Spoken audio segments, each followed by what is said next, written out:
जय हिंद दोस्तों। Civil services की तैयारी कर रहे हर एस्पिरेंट को एसए के पेपर की वैल्यू, उसकी रेलेवेंस के बारे में अच्छे से पता है। मेंस एग्जाम में 250 मार्क्स का एक इंडिविजुअल पेपर जिसमें आप 150 से ज्यादा स्कोर कर सकते हैं। 3 घंटे में आपको 2 एसए लिखने हैं।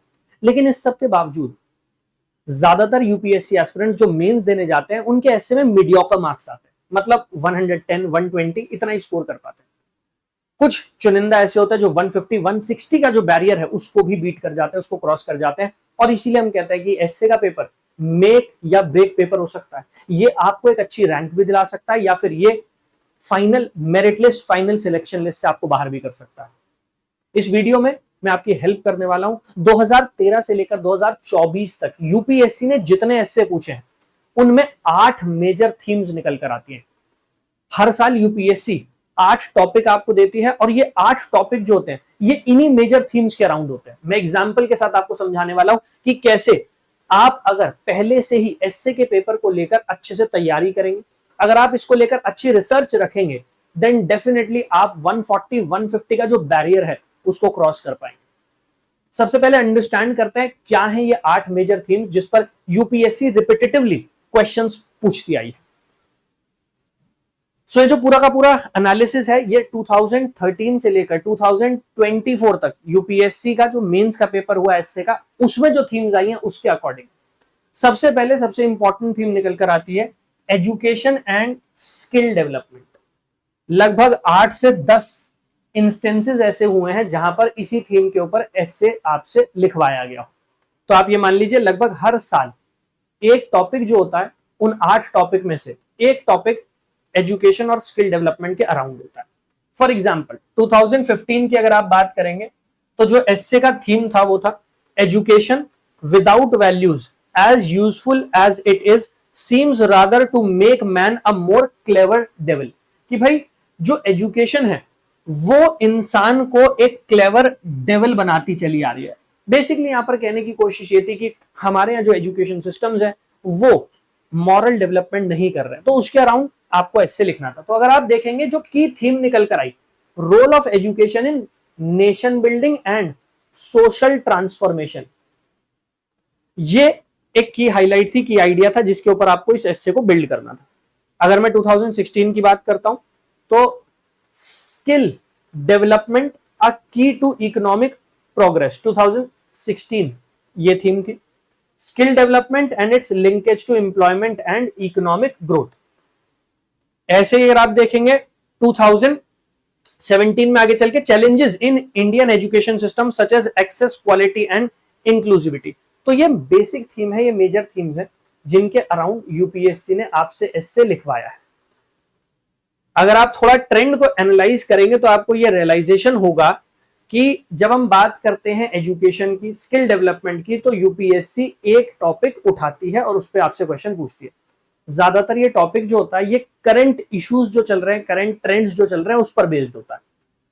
Essays often focus on education role in fostering ethical values. आपने सबसे पहला एसे का जो थीम देखा वो यही था कि एजुकेशन एथिकल वैल्यूज पे फोकस नहीं कर रही, वो मॉरल डेवलपमेंट पे फोकस नहीं कर रही और इसीलिए वो क्लेवर डेविल्स प्रोड्यूस कर रही है। तो वो थीम वही था। तो यहां पर एजुकेशन का role in fostering ethical values, innovation और addressing socio economic disparities. Trend ये कहता है कि यूपीएससी ज्यादातर जो क्वेश्चन पूछती है और अगर उसकी थीम एजुकेशन पर बेस्ड है, स्किल डेवलपमेंट पर है, तो वो एक होलिस्टिक एस्से आपसे लिखवा रही है जहां पर एथिकल वैल्यूज, इनोवेशन और सोशियो इकोनॉमिक डिस्पैरिटीज जो है उनको कैसे ओवरकम किया जा सकता है, उनको कैसे रिड्यूस किया जा सकता है, आपको उस डायरेक्शन में उस एस्से को लिखना होता है। क्वेश्चंस में link to current affairs such as national education policy 2020 और डिजिटल एजुकेशन। तो जो करंट थीम्स चल रही होती हैं उन्हीं को लिंक करके वो एस्से का टॉपिक जो है वो यूपीएससी पिक करती है, चूज करती है। तो पहली जो मेजर थीम है that is education and skill development. Education और स्किल डेवलपमेंट में भी जो फोकस होता है वो एथिकल वैल्यूज पर, मॉरल डेवलपमेंट पर, उस पर ज्यादा होता है। ठीक है, इसके साथ साथ जो करंट इश्यूज चल रहे हैं जैसे नेशनल एजुकेशन पॉलिसी, उससे लिंक होके वो एस्से का टॉपिक जो है वो यूपीएससी बना देती है। तो आप जब तैयारी कर रहे हैं, आप एजुकेशन और स्किल डेवलपमेंट की थीम जो है उसको ध्यान में रखते हुए एक एस्से पहले से ही प्रिपेयर कर लीजिए। वहां पर आपको पता होना चाहिए कि आप कौन कौन सी डायमेंशन ओपन अप करेंगे। उन डायमेंशंस में आपको एथिकल वैल्यूज, ये वाली dimension, innovation, socio economic disparities को कैसे कम किया जा सकता है, ये भी ओपन अप करना आना चाहिए। और इससे रिलेटेड जो भी गवर्नमेंट की स्कीम्स चल रही है, जो भी गवर्नमेंट के इनिशिएटिव्स चल रहे हैं, आपको उसको भी हाईलाइट करना है, उसको भी अपने एस्से में ऐड कर लेना है। तो आप पहले से ही बिफोर एंड प्रिपेयर कर लीजिए कि भाई एक एस्से अगर एजुकेशन या स्किल डेवलपमेंट पर आता है तो मैं ये डायमेंशंस ओपन अप करूंगा और ये मेरे एग्जांपल्स, वो पहले से ही प्रिपेयर करके रखिए। नेक्स्ट थीम जो सामने आती है हमारे, वो है women and gender specific issues. तो महिलाएं और जेंडर स्पेसिफिक इश्यूज जो है उसके ऊपर 7 to 9 इंस्टेंसेस, मतलब 7 से 9 बार ऐसा हुआ है कि यूपीएससी ने आपसे एस्से लिखवाया है। अब यहां पर अगर हम की थीम्स देखते हैं तो 2019 का टॉपिक देखिएगा, women empowerment, challenges and prospects. बहुत सिंपल, बहुत स्ट्रेट फॉरवर्ड थीम थी। विमेन एम्पावरमेंट, उसमें क्या क्या चैलेंजेस है, क्या क्या prospects. Then role of women in nation building and breaking stereotypes, ये एक थीम निकल कर आती है। 2021 में अगर आप देखेंगे, excuse me, the hand that rocks the cradle rules the world. तो यहां पर challenges like patriarchy, violence and economic dependency. भाई अगर आप रूरल एरियाज में जाएंगे, थोड़े बैकवर्ड रीजन्स में जाएंगे, तो वहां पर आपको क्लियरली देखने को मिलता है कि फीमेल्स कितना ज्यादा इकोनॉमिकली मेल काउंटर पार्ट के ऊपर डिपेंडेंट होती है। तो वहां पर उस सेंट्रल थीम के ऊपर आपसे ऐसे लिखवाया गया था। सो विमेन एंड जेंडर इश्यूज, ये एक इंपॉर्टेंट टॉपिक बना है यूपीएससी में, जिस पर बार बार आपसे ऐसे लिखवाया जाता है। और उसमें भी अगर आप देखेंगे तो की थीम्स क्या है, की themes women empowerment and gender equality, इसके साथ साथ role of women in nation building and breaking stereotypes, and then challenges जो फीमेल्स फेस करती हैं डे टू डे लाइफ में सोसाइटी में, जिसमें पेट्रियार्की, वायलेंस और इकोनॉमिक डिपेंडेंसी आ जाती है। तो ये हो गई आपकी की थीम्स। अब अगर हम थोड़ा ट्रेंड को एनालाइज करें कि क्या क्वेश्चन बन सकता है, तो यहां पर अगर आप देखोगे, आपको ध्यान में रखना है कि जो एस्से बनेंगे वो women's contribution and systemic barriers often requiring candidate to discuss legislative measures. तो मतलब फीमेल्स का क्या कॉन्ट्रीब्यूशन रहा है नेशन बिल्डिंग में, सोशल डेवलपमेंट में, इसके साथ साथ क्या क्या बैरियर्स वो फेस करती हैं अपनी सोशल लाइफ में, अपनी इकोनॉमिक लाइफ में, वो आपको हाईलाइट करना है। और इसमें जो लेजिस्लेटिव मेजर्स है, मतलब गवर्नमेंट क्या पॉलिसी लेकर आ रही है, गवर्नमेंट कौन से लॉज बना रही है, वो आपको जरूर हाईलाइट करना है। तो जैसे बेटी बचाओ बेटी पढ़ाओ हो गया, फीमेल रिजर्वेशन हो गया, और क्या क्या सोसाइटी में चेंज आ रहा है, किस तरीके से हम जो भी फीमेल्स इशू फेस कर रही हैं उनको काउंटर कर रहे हैं, आपको वो भी पता होना चाहिए। तो ये हो जाता है एक ट्रेंड। अब इस ट्रेंड के बेसिस पर आप पहले से ही खुद को प्रिपेयर कर सकते हैं कि अगर फीमेल या जेंडर स्पेसिफिक इशू के ऊपर एक टॉपिक बनता है, एक ऐसे लिखवाया जाता है, तो आपके पास पहले से ही पॉइंट्स होने चाहिए। आपको कौन कौन सी डायमेंशन ओपन अप करनी है वो भी आपको यहां से पता लग जाएगा। अच्छा, ये पूरी पीडीएफ जो मैं यूज कर रहा हूं ये मैं अपलोड कर दूंगा, ये आपको हमारी वेबसाइट पर मिल जाएगी, तो आप वहां से डाउनलोड कर पाएंगे। ठीक है, आपको क्या करना होगा, आप यूपीएससी टॉपर्स हब वेबसाइट है, वहां चले जाना।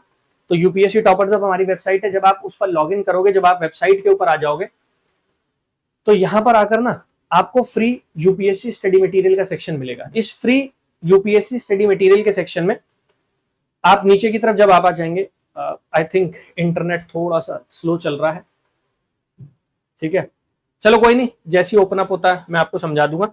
आपको बस फ्री स्टडी मटेरियल के सेक्शन में जाना है, यहां पर ये पीडीएफ आपको मिल जाएगी, यहां से आप डाउनलोड कर सकते हैं। कैसे डाउनलोड करोगे वो भी समझा दूंगा। ठीक है, नेक्स्ट जो थीम बनती है वो है आपकी साइंस, टेक्नोलॉजी एंड इनोवेशन। 6 से 8 एसेज आपसे लिखवाए गए हैं साइंस, टेक्नोलॉजी और इनोवेशन के ऊपर। अब यहां पर क्या क्या थीम्स ऐसी हैं जिन पर यूपीएससी आपसे पास्ट में ऐसे लिखवा चुकी है।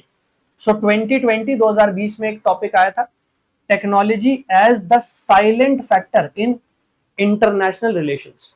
अगर आप देखोगे, impact of technology on society, governance and economy. तो ब्रॉड थीम्स जिनके ऊपर आपको ऐसे लिखना था वो था impact of technology on society, governance and economy. इसके बाद अगर आप बात करेंगे तो 2018 में एक टॉपिक आया था, can technology solve all human problems. जितनी भी प्रॉब्लम्स हम फेस कर रहे हैं सोसाइटी में एज एन इंडिविजुअल, क्या टेक्नोलॉजी उन प्रॉब्लम्स को रिजॉल्व कर सकते हैं, उन्हें सॉल्व कर सकते हैं, उस पर आपसे ऐसे लिखवाया गया था। So balancing innovation with sustainability and inclusivity, ये इसकी सेंट्रल थीम थी, जिसको आपको हाईलाइट करते हुए अलग अलग डायमेंशंस को ओपन अप करना था। ठीक है, सिमिलरली अगर मैं बात करता हूं चौथी थीम के बारे में, तो चौथी थीम जो है that is environment and sustainable development. 6 से 8 बार यूपीएससी इन्वायरमेंट और सस्टेनेबल डेवलपमेंट के ऊपर एस्से लिखवा चुकी है आपसे। मेजर थीम्स जिस पर यूपीएससी ने आपसे एस्से पूछे हैं, 2017 में sustainable development the need of the hour, 2018 में alternate technologies for climate change resilient India.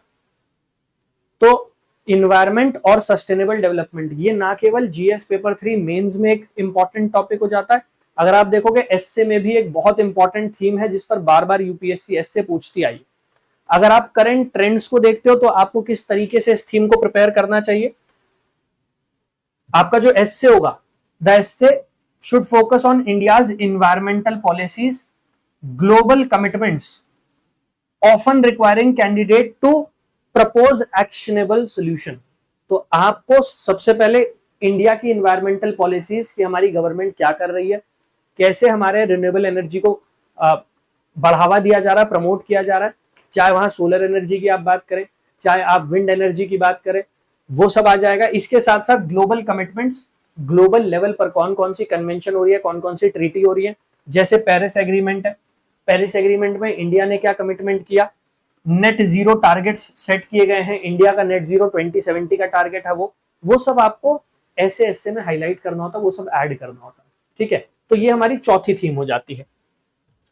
Similarly अगर आप देखोगे ecological imbalance is a human disaster in making, 2019 में इस पे पूछा गया था। 2023 की अगर मैं बात करता हूं, the environment is not a resource but a responsibility, इस पर आपसे एस्से लिखवाया गया। तो वो थीम रेकरेंट थीम है, बार बार उस पर एस्से लिखवाया जाता है। एक बार मैं देख लेता हूं अगर ओपन अप हो गया होगा। हाँ जी, तो आपको क्या करना है, जब आप वेबसाइट पर आ जाओगे तो वेबसाइट पर आने के बाद आर कोर्सेज के सेक्शन में जाना। आर कोर्सेज में सबसे बॉटम पर जब आप आ जाओगे तो यहां लिखा हुआ है free UPSC study material, free UPSC study material के सेक्शन पर आना, और यहां पर जब आप देखोगे तो ये लिखी हुई है थीम 50 मोस्ट इंपॉर्टेंट टॉपिक्स। इसी 50 मोस्ट इंपॉर्टेंट टॉपिक्स में मैं ये वाली पीडीएफ भी अपलोड कर दूंगा, और इससे पहले मैंने आपको यूपीएससी प्रीलिम्स और मेंस के अकॉर्डिंग 50 मोस्ट इंपॉर्टेंट टॉपिक्स समझाए थे, वो पीडीएफ भी यहां पर है, आप यहां से डाउनलोड कर सकते हैं। इसके लिए आपको क्या करना है, पहले अकाउंट क्रिएट कर लेना। तो वेबसाइट पर पहले अपना अकाउंट क्रिएट कर लेना। अकाउंट क्रिएट करने के बाद ये 50 मोस्ट इंपॉर्टेंट थीम्स जो है यहां से आप डाउनलोड कर पाएंगे। तो वो कह रहा है कि यू आर लॉग्ड आउट, तो आपको पहले लॉग इन करना पड़ेगा, अकाउंट क्रिएट करना पड़ेगा। अकाउंट क्रिएशन के बाद फ्री यूपीएससी स्टडी मटेरियल में जाना, फिर यहां पर 50 मोस्ट इंपॉर्टेंट टॉपिक ये आ जाएगा। यहां पर जाएंगे जब आप, तो यहां से आप डाउनलोड कर पाएंगे। तो ये 50 मोस्ट इंपॉर्टेंट टॉपिक, उसकी भी पीडीएफ यहां पर है। ये वाली नई पीडीएफ जो है ये भी मैं यहां पर अपलोड कर दूंगा आपकी एससे की। ऑलराइट, आइए भाई, नेक्स्ट जो थीम आती है जिस पर यूपीएससी बार बार क्वेश्चन पूछ रही है वो है democracy, governance and federalism, 5 to 7 instances. अब यहां पर एक बात अंडरस्टैंड करना, जितनी भी थीम्स हैं, अगर मैं स्टार्टिंग से 5th थीम तक हम आ गए हैं, अगर मैं स्टार्टिंग से बात करता हूं, एजुकेशन एंड स्किल डेवलपमेंट, फिर थी हमारे पास वुमेन एंड जेंडर इश्यूज, फिर थी science technology and innovation, then it was environment and sustainable development, and now it is democracy, governance and federalism। अगर आपने एक बात नोटिस की हो, ये सारी की सारी थीम्स आपकी जीएस मेंस जो पेपर्स हैं उनमें जो सब्जेक्ट्स दिए गए हैं उन्हीं से रिलेटेड है। जीएस पेपर 2 गवर्नेंस, तो गवर्नेंस, डेमोक्रेसी, फेडरलिज्म उसके ऊपर। इससे पहले आपने देखा टेक्नोलॉजी के ऊपर, इन्वायरमेंट के ऊपर, जीएस पेपर 3। उससे पहले जो आपने जेंडर इश्यूज देखा, विमेन सेंट्रिक थीम्स जिन पे एस्से लिखवाए जाते हैं, जीएस पेपर 1 इंडियन सोसाइटी, या जीएस पेपर 2 सोशल इश्यूज, उसके ऊपर है। तो ये ओवरऑल आपका जो सिलेबस है उसी सिलेबस से लिंक करके यूपीएससी थीम्स उठा रही है और आपसे एस्से लिखवा रही है। बट जब आप एस्से लिखेंगे तो एस्से में डायमेंशंस आपको ओपन अप करनी पड़ेगी। वो डायमेंशंस कैसे ओपन अप होंगी वो भी नीचे जाकर इस पीडीएफ में मैंने प्रोवाइड कर दिया, वो आपको समझा दूंगा। तो नेक्स्ट है आपकी डेमोक्रेसी, गवर्नेंस एंड फेडरलिज्म। 5 से 7 बार यूपीएससी ने ये थीम पूछी है आपसे। अब थीम किस तरीके से पूछी गई है।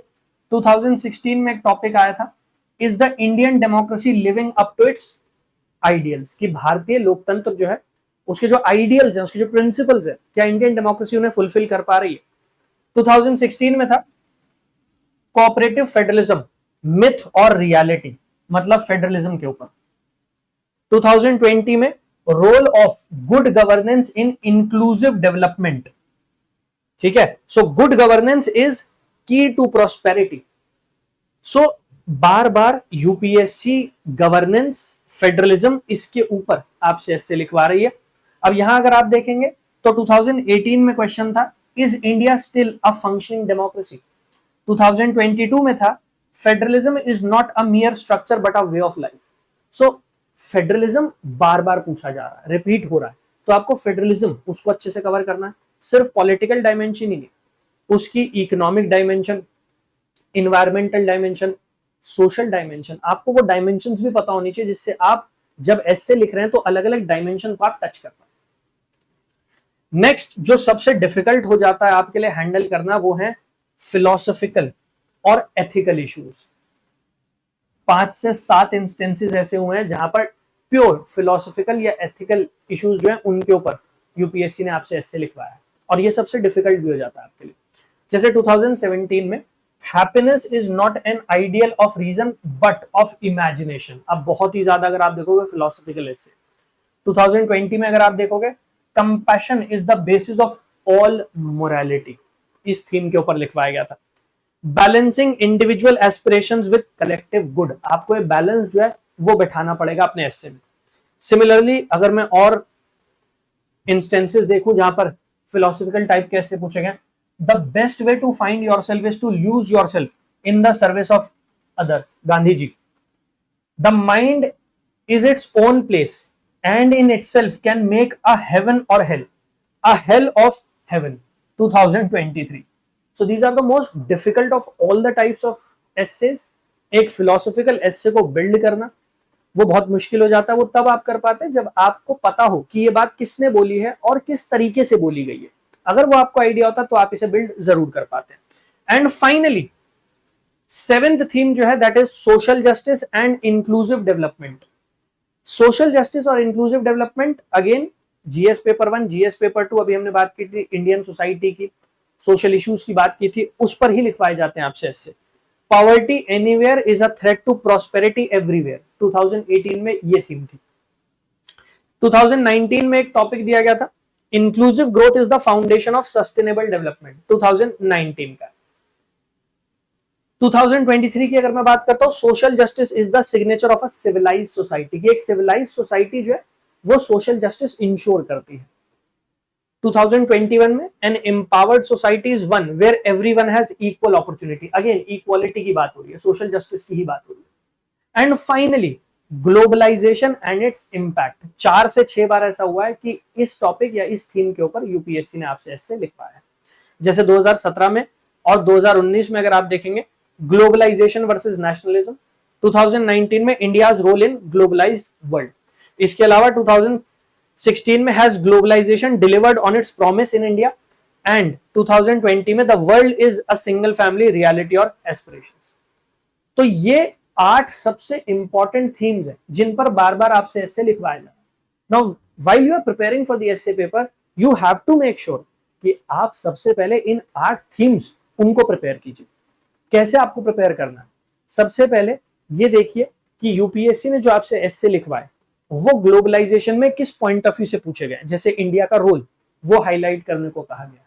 इसके साथ साथ अगर आप यहां पर देखेंगे, challenges of cultural homogenisation and preserving Indian identity, कि पूरी दुनिया कनेक्ट कर रही है लेकिन उसके साथ साथ हमें हमारी इंडियननेस, हमारी इंडियन आइडेंटिटी जो है उसको प्रिजर्व करना है। तो आप ये देखिए कि यूपीएससी जो आपसे इससे पूछ रही है किसी पर्टिकुलर थीम में, उसका पॉइंट ऑफ व्यू क्या है, उसका पर्सपेक्टिव क्या, उस पर्सपेक्टिव से रिलेटेड इंफॉर्मेशन गैदर कीजिए और उसे अपने पास लिख कर रख लीजिए। इसके साथ साथ सिर्फ एक ही सिंगल डायमेंशन आपको ओपन नहीं करनी होती, ऐसे में मल्टीपल डायमेंशन ओपन अप करनी होती है, जैसे political, economic, social, environmental, legal, वो अलग अलग डायमेंशन इन थीम्स के साथ कनेक्ट कीजिए। उससे रिलेटेड आपके पास एग्जाम्पल होने चाहिए, गवर्नमेंट स्कीम्स के एग्जाम्पल होने चाहिए, ग्लोबलाइजेशन की बात की जा रही है तो ग्लोबल लेवल पर क्या किया जा रहा है वो एग्जाम्पल्स आपके पास होने चाहिए। कैसे हम हमारी इंडियननेस, हमारी इंडियन आइडेंटिटी को प्रिजर्व कर रहे हैं, आपके पास उसके एग्जाम्पल्स होने चाहिए। तो वो एग्जाम्पल्स आपके पास होने चाहिए, इससे रिलेटेड कोट्स आपके पास होने चाहिए। ये सब आपको पहले से ही रिसर्च करके रखना पड़ेगा। ऐसा नहीं है कि एग्जाम हॉल में बैठ के ऐसे देखकर अचानक से चीजें हो जाएंगी, नहीं, आपको प्रिपेयर करना पड़ेगा बिफोर एंड। आपके पास अलग अलग थीम्स के ऊपर कोर्स होने चाहिए, अलग अलग थीम्स के ऊपर कैसे डायमेंशन ओपन अप करनी है वो पूरा आपके पास पहले ही प्लान होना चाहिए। इससे रिलेटेड गवर्नमेंट स्कीम्स, पॉलिसीज, क्या कुछ चल रहा है सोसाइटी में, वो आपके पास एग्जाम्पल्स होने चाहिए, तभी जाकर एक अच्छा एस्से आप बिल्ड कर पाएंगे। और तभी एस्से में जो ये एक बैरियर होता है 150 को क्रॉस कर देना, वो आप कर पाएंगे। एंड डेफिनेटली बहुत सारे एस्पिरेंट्स कर रहे हैं तो आप भी वो कर सकते हैं, बट उसके लिए you would require all this content, तो वो पहले ही आपको रिसर्च करके रखनी पड़ेगी और उसके बाद ही आप वो एक अच्छा ऐसे एग्जाम हॉल में बिल्ड कर पाएंगे एंड डेफिनेटली 150 का जो बैरियर है उसे ब्रेक कर पाएंगे। मैंने खुद 140 मार्क्स स्कोर किए थे, तो जब मैंने 140 स्कोर किया देन आई रियलाइज कि मैंने क्या सही किया है, किस तरीके से हम उसे और बेटर कर सकते हैं, वो सारी चीजें जो है ग्रेजुअली हम रियलाइज करते हैं। ठीक है, इसके अलावा कैसे आप ऐसे बिल्ड कर सकते हैं, किन किन चीजों की रिक्वायरमेंट होती है, जैसे मैंने कहा था अलग अलग डायमेंशन, सो इंटर डिसिप्लिनरी आपका ऐसे होना चाहिए, अलग अलग डिसिप्लिन, अलग अलग डायमेंशन उसमें होनी चाहिए। करंट अफेयर्स के साथ आपको लिंकेज करना पड़ेगा। फिलोसफिकल वर्सेस इशू बेस्ड जो टॉपिक होते हैं उन्हें कैसे डील करना, उससे रिलेटेड भी यहाँ पर मैंने कुछ ऑब्जर्वेशंस जो वो प्रोवाइड कर दिए। ठीक है, कैसे आप प्रिपेयर कर सकते हैं अपने एस्से के लिए, वो मैंने यहाँ पर प्रोवाइड कर दिया। ये पीडीएफ जैसे मैंने आपसे कहा आप डाउनलोड कर सकते हैं वेबसाइट पर जाकर। इसके अलावा अगर आपका कोई भी सवाल है, कोई भी डाउट है, एस्से को लेकर आपको कोई इशू आ रहा है, कोई प्रॉब्लम आ रही है, आप वीडियो के नीचे कमेंट भी कर सकते हैं। अदरवाइज चैनल को सब्सक्राइब तो आपने कर ही लिया होगा, आप मुझे टेलीग्राम पर रीच आउट कर सकते हो। ठीक है, मैं टेलीग्राम आईडी प्रोवाइड कर देता हूं अपनी, आप मुझे टेलीग्राम पर रीच आउट कर सकते हो, जो भी आपको हेल्प चाहिए होगी I will try and help you out. तो टेलीग्राम चैनल है mains answer writing by Ankit sir. तो इस टेलीग्राम चैनल को आप ज्वाइन कर लीजिए, यहां पर आप मुझे रीच आउट कर सकते हैं, मेरी आईडी आपको यहीं पर मिल जाएगी, एडमिन मैं ही हूं ग्रुप का। अदरवाइज अगर आपको टेलीग्राम चैनल पर नहीं मिल पा रही आईडी तो आप डायरेक्टली मुझे रीच आउट कर सकते हैं, अंकित सर _UPSC। टेलीग्राम चैनल जरूर ज्वाइन कर लीजिएगा, क्योंकि जो मेरी लाइव क्लासेस चलती है यूट्यूब पे उनका नोटिफिकेशन भी टेलीग्राम चैनल पर आ जाता है। इसके साथ साथ जो भी मुझे आपको कंटेंट प्रोवाइड करना होता है, जैसे अभी मैंने आपको बताया ये एससी की पूरी थीम्स है, वो सब भी मैं टेलीग्राम चैनल पर टाइम टू टाइम प्रोवाइड करता रहता हूँ। तो आपको फ्री कंटेंट भी मिल जाएगा, आप मुझसे कनेक्टेड भी रह पाएंगे, लाइव क्लासेस को अटेंड भी कर पाएंगे। और ये पूरी की पूरी पीडीएफ आप वेबसाइट से जाकर डाउनलोड कर लीजिएगा। यूपीएससी टॉपर्स हब वेबसाइट पर जब आप आ जाएंगे तो वेबसाइट पर लॉगिन करने के बाद जैसे मैंने आपको समझाया, यहाँ पर सबसे नीचे फ्री स्टडी मटेरियल का सेक्शन है, वहां पर आप जाएंगे। फ्री स्टडी मटेरियल में 50 इंपॉर्टेंट टॉपिक्स हैं, यहीं पर आपको ये पीडीएफ भी मिल जाएगी, यहाँ से आप डाउनलोड कर सकते हैं। डाउनलोड पीडीएफ तभी कर पाएंगे आप जब पहले आप अकाउंट क्रिएट कर लेंगे, तो लॉगिन कर लीजिएगा। इसके अलावा अगर आप बैचेस में हमारे साथ जुड़ना चाहते हो तो फाउंडेशन बैच, मेंटोरशिप और पीएसआईआर ऑप्शनल के बैचेस शुरू हो गए हैं, आप उनमें हमारे साथ जुड़ सकते हैं। सारे के सारे बैचेस यहाँ पर आपको दिख जाएंगे। सो अगर आपको मेंटोरशिप में हमारे साथ जुड़ना है, मेंटोरशिप प्लान हमने स्टार्ट कर दिया, पर्सनलाइज मेंटोरशिप है, आपकी नीड के अकॉर्डिंग इसको टेलर किया जाएगा। मतलब आप जिस सब्जेक्ट से पढ़ना शुरू करना चाहते हैं, वीकली टारगेट्स उससे रिलेटेड हम आपको प्रोवाइड करेंगे, क्वेश्चंस देंगे प्रीवियस ईयर क्वेश्चंस, जिन पर आप आंसर लिखकर हमें सेंड कर सकते हैं और आपके आंसर्स पर आपको फीडबैक मिलता रहेगा। तो यहाँ पर इंग्लिश हिंदी दोनों में ही अवेलेबल है, आप यहाँ जुड़ सकते हैं। अदरवाइज अगर आप फाउंडेशन बैच में हमारे साथ जुड़ना चाहते हैं तो यूपीएससी के फाउंडेशन बैचेस में आप हमारे साथ जुड़ सकते हैं। नए बैच शुरू हो रहे हैं, संकल्प बैच, तो जो आप देख रहे हैं संकल्प बैच इंग्लिश और हिंदी में, ये 22 जुलाई से स्टार्ट हो रहे हैं। आप इन संकल्प फाउंडेशन बैच में इंग्लिश हिंदी दोनों में है, आप हमारे साथ जुड़ सकते हैं, अपनी तैयारी में आगे बढ़ सकते हैं। कोई डाउट है आपका, कोई क्वेश्चन है, कॉन्टैक्ट अस के ऑप्शन में जाइएगा, कॉन्टैक्ट अस के ऑप्शन में नंबर दिया गया है, इस नंबर पर आप कॉन्टैक्ट कर सकते हैं, व्हाट्सएप मैसेज ड्रॉप कर सकते हैं, कॉल कर सकते हैं, आपको बैचेस की इंफॉर्मेशन मिल जाएगी। I wish you all the very best. Essay की तरह GS paper 2, GS paper 3, GS paper 1, ethics का पेपर, जीएस पेपर 4, उससे रिलेटेड भी मैं ऐसी इन्फॉर्मेटिव वीडियो लाता रहूंगा, जिससे आपको ये पता लग जाए कि कौन कौन सी इंपॉर्टेंट थीम्स है जिनको आपको पहले से ही प्रिपेयर कर लेना है if you want to score good marks in mains. Wish you all the very best. जय हिंद।